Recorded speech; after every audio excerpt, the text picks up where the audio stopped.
So today we are going to understand TransUnit, a very influential architecture that combines UNit and transformers for medical image segmentation.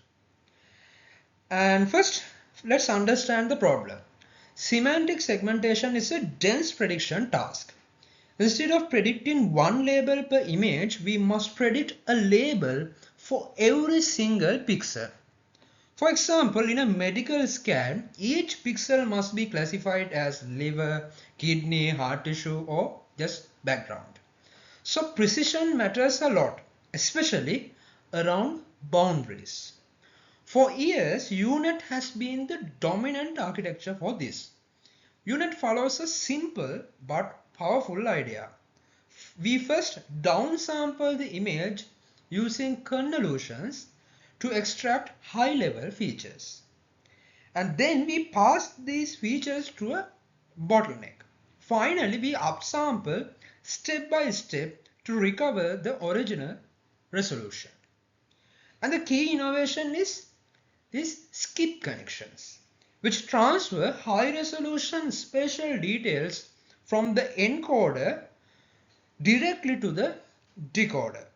This helps recover fine structures and sharp boundaries. Because of this design, UNet works extremely well even with small medical datasets. But UNet has a limitation. Convolutions are naturally local operations. They look at small neighborhoods, which makes modeling long-range relationships difficult. In medical images, distant regions often belong to the same anatomical structure, and CNNs struggle to capture this global context. At the same time, transformers became powerful because of self-attention. Self-attention allows every token to interact with every other token, meaning the model can understand global relationships across the entire image. So the natural question becomes, why not combine the localization ability of UNet with the global reasoning of transformers? This is exactly what TransUnit does. Instead of feeding raw image patches into a transformer like Vision Transformer, TransUnit first uses a CNN encoder to extract feature maps. These feature maps are then converted into tokens and passed into a transformer encoder, which models global context using self-attention.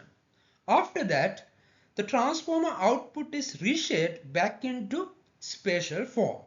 Then comes another key component called the cascaded upsampler, which progressively upsamples the features while combining them with skip connections from the CNN encoder, just like UNet.